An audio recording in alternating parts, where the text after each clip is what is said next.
Hi, friend. Have you ever thought about when you are somewhere, maybe you're not just there for yourself?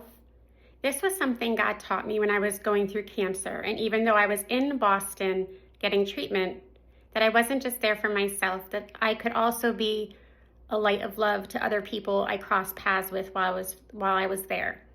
And while I was on the marathon, or before the marathon, I had been praying that I wasn't so focused on getting to the finish line that I didn't keep my eyes and ears open to where I could live out love to people along the way.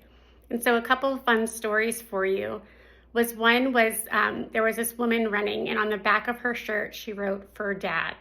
And it just really captured my heart. So as I ran by her, I just said, "Your dad's proud of you." And she just looked at me and said, "Don't make me cry." And of course, I got a little red nose myself. And she said, "Thanks so much for saying that." And she kept running, and I kept running. And further on in the run, there was this sweet little boy who had a Spider-Man hat on. And he was probably 5 years old, probably been standing there for hours with his family, very blank faced, just.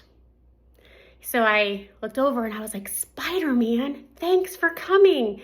And he looked at me and he just smiled so big.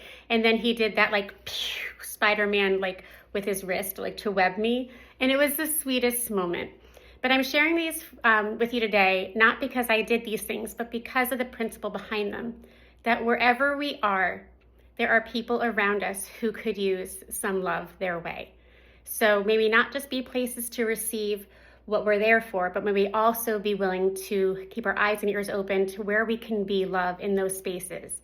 So whether we're at the grocery store waiting in line, at the post office, while we're waiting at an appointment in the waiting room, maybe we're on a run on the trail somewhere, just maybe keep our eyes and ears open to the people around us and maybe how we can shine a light of God's love into people's hearts through our words and actions while we're there.